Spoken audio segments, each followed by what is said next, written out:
sahabat sehat ID, bersama saya Dr. Brenda di acara perdana kita podcast ID Edukasi oleh ID Cabang Kota Kediri.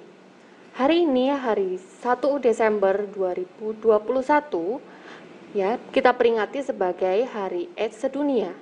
Nah, HIV AIDS berdasarkan data Kementerian Kesehatan, ini orang dengan HIV AIDS di Indonesia mencapai 398.784 kasus dan bisa meningkat hingga kini menjadi 543.100 orang. Apa itu AIDS? Sebegitu mengerikankah? Siapapun bisa tertular? Tidak bisa dicegah? Tidak bisa diobati? Ataukah harus dijauhi? Bahkan sampai tak ada akses layanan? Nah, di sini kita ada narasumber yang sahabat sehat nantikan, Dr. Aran Triwardani, spesialis penyakit dalam. Halo dok. Halo sahabat sehat ID. Perkenalkan, nama saya Dr. Aran Triwardani, dokter spesialis penyakit dalam di Kota Kediri. Bisa dipanggil dengan Dr. Ara saja, dok. Oke, Dr. Ara. Sehat dok ya? Alhamdulillah sehat. Dr. Brenda bagaimana? Alhamdulillah sehat juga dok. Kita sudah lalui pandemi ya dok? Belum. Belum, masih. Jangan. Iya, ini dok, mungkin sahabat sehat ingin kenal lebih jauh lagi Dokter Ara. Saya asli Kediri, dok. Asli Kediri ya. Jadi lahir di Kediri, SD, SMP, SMA di Kediri, tapi kuliahnya di luar kota, kemudian balik lagi kerja mengabdi di Kediri. Oh iya dok. Jadi ini mengabdi untuk Kediri. Insya Allah di Kediri. Iya, pulang kampung Pulang dok ya. kampung ya. Iya, nah ini dok, kan sesuai tema nasional 2021 ini kita ada mengangkat tema dengan apa dok temanya yang sekarang ini? Kalau untuk tahun ini tema nasional kita yaitu Akhiri AIDS, Cegah HIV dan Akses untuk Semua. Mungkin ini dok, bisa dijelaskan dok ya, apa itu AIDS kepada sahabat sehat? Ya, terima kasih dok. Jadi sahabat sehat ID, AIDS itu adalah suatu kumpulan penyakit atau kumpulan dari gejala yang disebabkan oleh virus HIV yang menyebabkan menurunnya daya tahan tubuh manusia. HIV itu sendiri adalah suatu virus yang hanya berada di tubuh manusia, yang dia dapat menyebabkan penurunan daya tahan tubuh. Nah, jadi ini virusnya ya dok ya, virus virusnya. HIV ini menyerang kekebalan tubuh. Iya, dia memang HIV ini dia menyerang kepada sel leukosit, salah satunya CD4. Iya. Jadi itu kayak tentaranya tubuh kita dok. Jadi kalau tentaranya diserang, akhirnya pertahanan tubuh kan juga akan menurun. Jadi itu kenapa akhirnya orang dengan HIV bisa berkembang menjadi AIDS, yang akhirnya dia muncul infeksi-infeksi oportunistik atau infeksi-infeksi yang memang muncul khusus ketika pasien itu daya tahan tubuhnya menurun. Nah, pasien yang HIV positif belum tentu dia AIDS. Jadi pasien HIV positif bisa dia dalam tes darahnya positif, tapi untuk gejala-gejala yang khas pada daya tahan tubuh yang turun itu tidak muncul. Jadi ada yang bergejala, ada yang tidak gitu ya dok ya. Kan ada yang tahu-tahu kok saya positif dibilangnya dok gitu ya. Ya, makanya kan ini cocok sama tema nasional kita. Jadi akhiri AIDS, dikurangi pasien yang ada gejala, kemudian cegah HIV dengan preventif, dan mempermudah akses untuk semua ketika didapatkan suatu kemungkinan terinfeksi dari HIV. Ya, nah kalau siapa aja dok yang bisa terjangkit HIV/AIDS itu? Kalau siapapun saja, bisa siapapun bisa terkena HIV/AIDS. Tapi memang penularannya yang jelas pasti ada yang positif dulu. Jadi bisa menular lewat cairan sperma, bisa menular lewat cairan vagina, bisa menular lewat ASI ataupun darah. Jadi memang harus ada yang salah satu positif dulu yang akhirnya bisa menularkan ke individu yang sehat. Jadi semuanya bisa ya dok? Bisa. Baik itu individu sehat bisa menjadi sakit Bisa. AIDS. Asalkan dia memang ada terkena paparan. Mungkin faktor resikonya dok, apa aja yang siapa aja gitu dok yang bisa terkena? Kalau faktor resiko ini memang agak sensitif dok, berhubungan dengan yang paling sering kan memang berhubungan dengan aktivitas seksualnya. Misalnya memang yang beresiko tinggi itu pada wanita penjajah seks, kemudian pada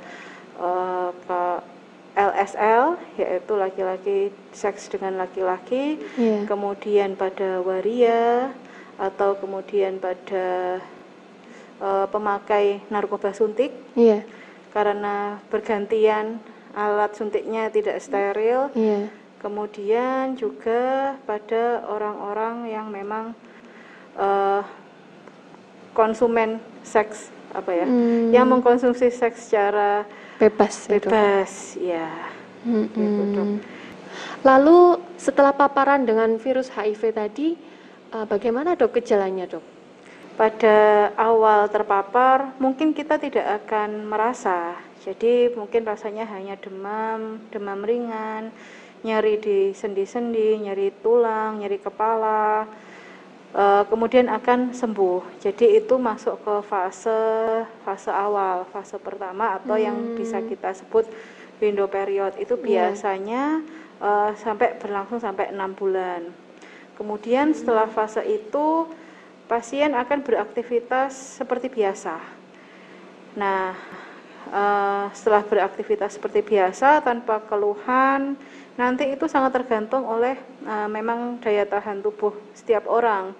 Jadi ada yang masa tenangnya itu ada yang sampai 2 sampai 10 tahun. Kemudian akan muncul gejala ketika berarti itu individu itu sudah tidak kuat. Jadi akan muncul gejala yang akhirnya dinamakan AIDS.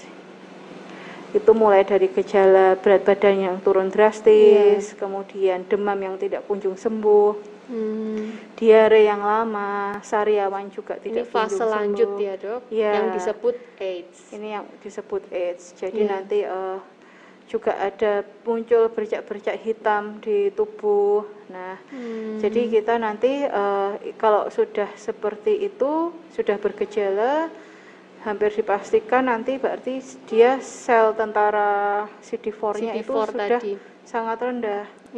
Jadi kalau seperti itu sebenarnya sudah agak telat untuk mengobatinya, gitu dok. Jadi yang membuat pasien itu perburukan atau bahkan sampai ada yang meninggal itu bukan dari virusnya sendiri ya dok ya?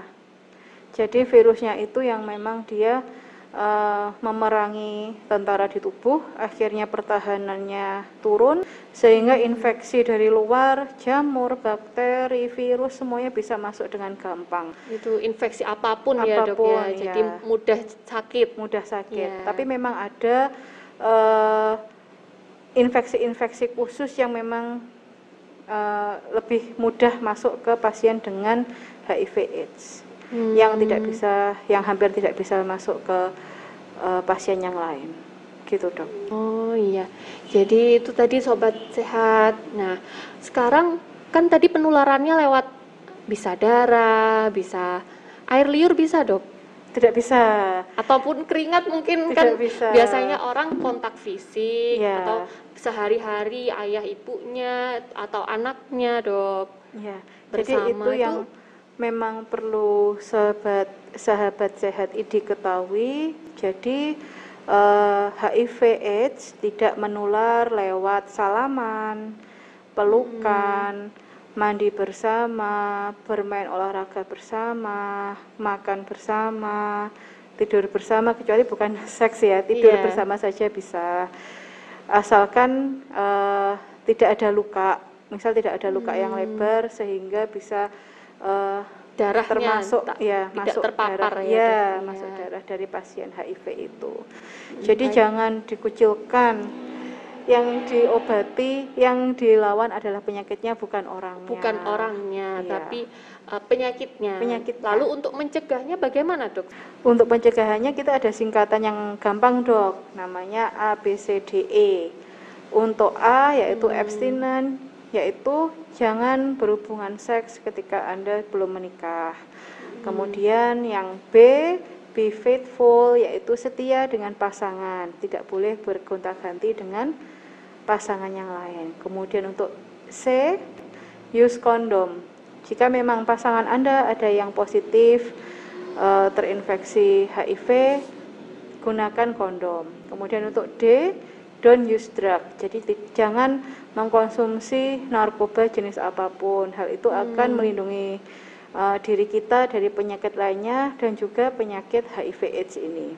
Kemudian yang terakhir adalah E, edukasi. Itu adalah kita harus aktif mencari tahu apakah itu AIDS. Jadi kita bisa mencegah, bisa mempertahankan kesehatan kita supaya tidak terkena AIDS. Gitu, termasuk salah satu acara kita ini ya, Dok ya, dalam rangka edukasi ya, Dok. Ya, kalau itu memang sudah tugas kita, Dok, sebagai dokter untuk layanan edukasi, masyarakat. Promotif juga sebagai tugas kita. Ini kalau misalkan sudah terjangkit nih, Dok ya, terus bagaimana, Dok? Kan apakah harus mengurung diri? Rata-rata, aduh, aku sudah terkena AIDS, kayak sudah habis gitu loh, Dok.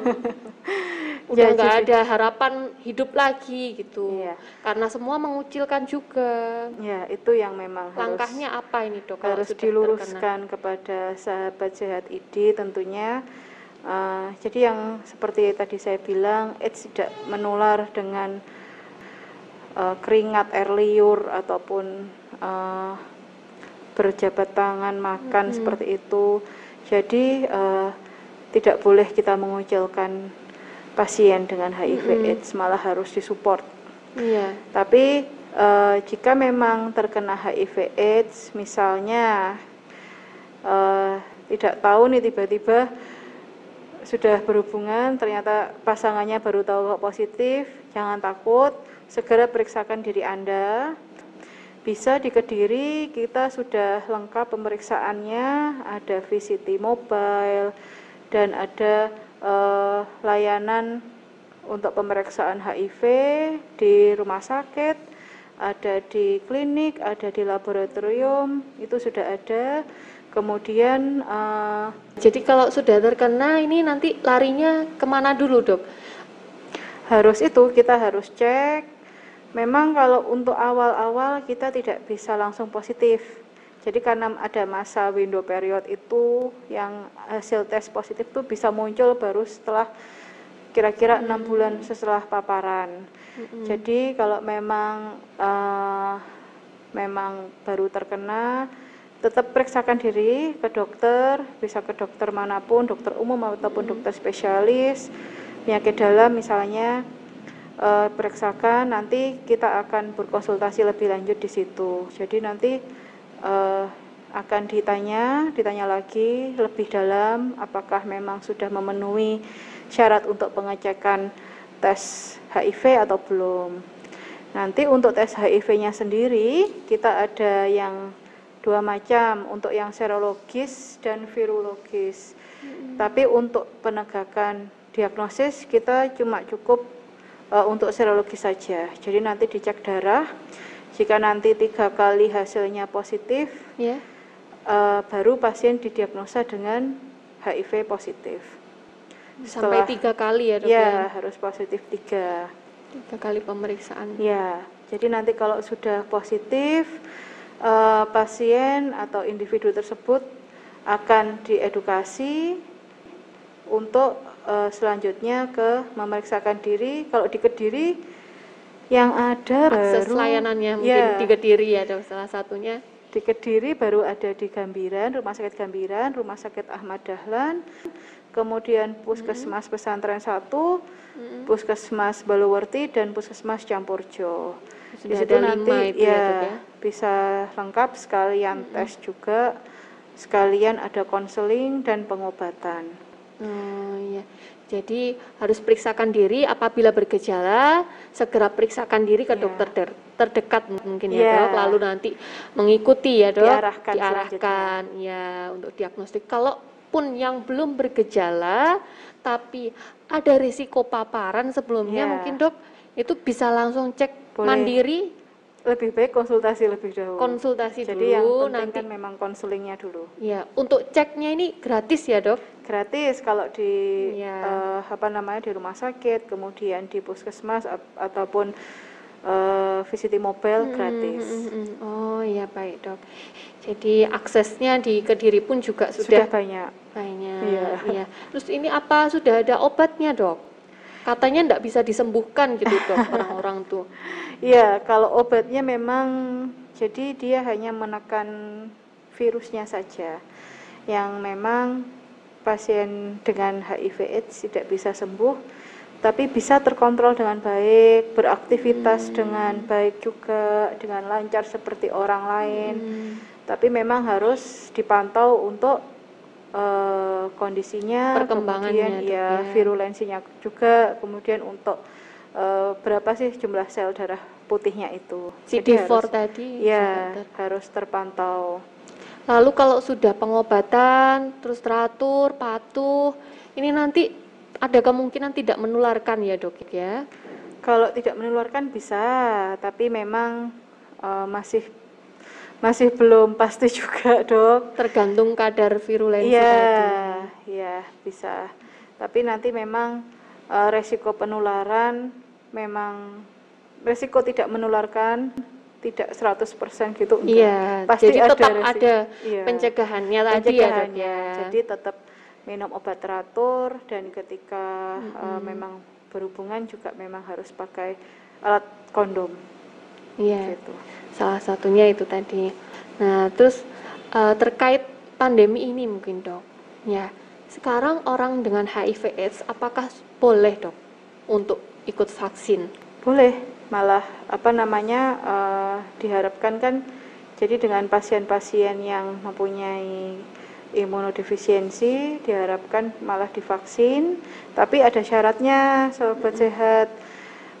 Jadi memang kondisinya baik, klinisnya baik, tidak ada keluhan. Kemudian untuk CD4-nya, angka sel darah putihnya tadi harus di atas 200 dan lebih baik jika dia minum teratur ARV-nya.